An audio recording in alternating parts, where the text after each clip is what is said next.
സംസ്ഥാനത്ത് പകൽ സമയം താപനില ഉയരുന്നതായിട്ട് ശ്രദ്ധിച്ചു. രാവിലെ കഴിഞ്ഞ് ഒരു 10 മണി കഴിയുമ്പോഴേക്ക് വല്ലാതെ ചൂട് കൂടുന്നതായിട്ട് നിങ്ങൾ ശ്രദ്ധിച്ചിട്ടുണ്ടോ? അത് നിങ്ങളുടെ മാത്രം തോന്നലല്ല, യഥാർത്ഥത്തിൽ അങ്ങനെ താപനില ഉയരുന്നുണ്ട്. സാധാരണയേക്കാൾ 2 ഡിഗ്രി സെൽഷ്യസ് വരെ താപനില ഉയരുന്നതായി കാലാവസ്ഥാ വകുപ്പ്.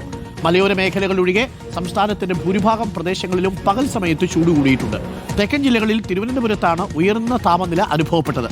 ചൂട് കൂടുന്നുണ്ടെങ്കിലും ആശങ്കപ്പെടേണ്ട സാഹചര്യമില്ലെന്നാണ് കേരള കാലാവസ്ഥാ വകുപ്പ് ഡയറക്ടർ നീത കെ ഗോപാൽ റിപ്പോർട്ടറിനോട് പറഞ്ഞത്. നമുക്ക് നീതയൊന്ന് കേട്ടിട്ട് വരാം.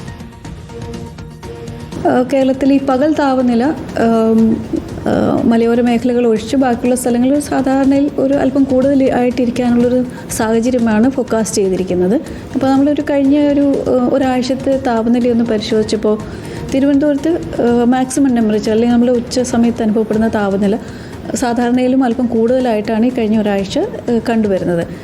മിനിമം ടെമ്പറേച്ചർ സാധാരണയിൽ കുറവായിട്ടും ഈ വർഷം ഏപ്രിൽ വരെയും എൽനിനോ ഉണ്ടാവാനുള്ളൊരു സാഹചര്യമൊന്നും ഫോക്കാസ്റ്റ് ചെയ്തിട്ടില്ല.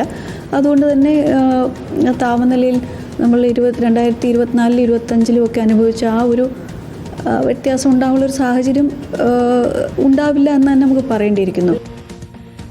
ഓക്കെ, സാന്ത്വനയുണ്ട്. സാന്ത്വന, ചുമ്മാതല്ല കുറച്ച് ദിവസങ്ങളായിട്ട് പകൽ സമയത്ത് ചൂട് കൂടുന്നതായിട്ട് തോന്നുന്നത് അല്ലേ? നമ്മൾ വിചാരിച്ചു നമ്മുടെ മാത്രം തോന്നലാണെന്ന്. സംഭവം ശരിയാണ് അല്ലേ? 2 ഡിഗ്രി വരെ താപനില ഉയരുന്നുണ്ട്. ഇനിയും കുറച്ച് ദിവസങ്ങളും കൂടി അങ്ങനെ വരും. പക്ഷെ ആശങ്കപ്പെടേണ്ട സാഹചര്യമില്ല അല്ലേ? Good morning. Good morning doctor Arun. നമ്മുടെ ഔദ്യോഗികമായി നമ്മുടെ ഒരു വേനൽക്കാലം ഇനി എത്തിയിട്ടില്ല. അത് മാർച്ച് ആദ്യം മുതലാണ് നമുക്ക് അറിയുന്നത് പോലെ തന്നെ എത്തുന്നത്. പക്ഷെ അരുൺ പറഞ്ഞതുപോലെ തന്നെ കുറച്ച് ദിവസമായിട്ട് നമുക്കൊരു 10 മണി കഴിഞ്ഞ് പുറത്തിറങ്ങി ഒരു 5 മിനിറ്റ് വെയിൽ കൊണ്ടാൽ തന്നെ വലിയ രീതിയിലുള്ള ഒരു ചൂട് അനുഭവപ്പെടുന്ന സാഹചര്യം തന്നെയാണ് നിലനിൽക്കുന്നത്. അത് അരുൺ പറഞ്ഞതുപോലെ നമുക്ക് മാത്രമുള്ള തോന്നലല്ല, സംസ്ഥാനത്ത് ചൂട് കൂടിയിട്ടുണ്ട് എന്നുള്ള കാര്യം തന്നെയാണ് ഇപ്പോൾ കാലാവസ്ഥാ വകുപ്പും വ്യക്തമാക്കുന്നത്. പലയിടങ്ങളിലും പ്രത്യേകിച്ചും മലയോര മേഖലകൾ ഒഴികെയുള്ള ഇടങ്ങളിലൊക്കെ തന്നെയും 2 ഡിഗ്രി വരെ താപനില കൂടിയിട്ടുണ്ട് എന്നുള്ള കാര്യം തന്നെയാണ് കാലാവസ്ഥാ വകുപ്പ് വ്യക്തമാക്കുന്നത്. അത് മാത്രവുമല്ല, ഈ തെക്കൻ ജില്ലകളിലേക്ക് വരികയാണെങ്കിൽ കൂടുതലായി മധ്യകേരളത്തിലും വടക്കൻ ജില്ലകളിലുമൊക്കെയാണ് ചൂട് കൂടുതൽ അനുഭവപ്പെടുന്നത്. പ്രത്യേകിച്ച് കണ്ണൂരും എറണാകുളവും അടക്കമുള്ള ജില്ലകളിലാണ് എല്ലാ തവണയും വലിയ രീതിയിലുള്ള ചൂടൊക്കെ അനുഭവപ്പെട്ട് നമ്മൾ കാണാറുള്ളത്. പക്ഷേ ഇത്തവണ നോക്കുകയാണെങ്കിൽ തെക്കൻ ജില്ലകളിലും പലയിടങ്ങളിലും ചൂട് കൂടുതലാണ്. തിരുവനന്തപുരം ജില്ലയിലും വലിയ രീതിയിൽ പ്രത്യേകിച്ച് 2 ഡിഗ്രി സെൽഷ്യസിൽ കൂടുതൽ ചൂട് തിരുവനന്തപുരത്തും കൂടിയിട്ടുണ്ട് എന്നുള്ള കാര്യമാണ് പറയുന്നത്. പക്ഷേ ചൂട് കൂടുന്നുണ്ടെങ്കിലും ആശങ്കപ്പെടേണ്ട സാഹചര്യമില്ല. കാരണം ഏപ്രിൽ വരെ എൽനിനോ അടക്കം ഉണ്ടാകാനുള്ള ഒരു സാധ്യതയില്ല എന്നും കാലാവസ്ഥാ വകുപ്പ് വ്യക്തമാക്കിയിട്ടുണ്ട്.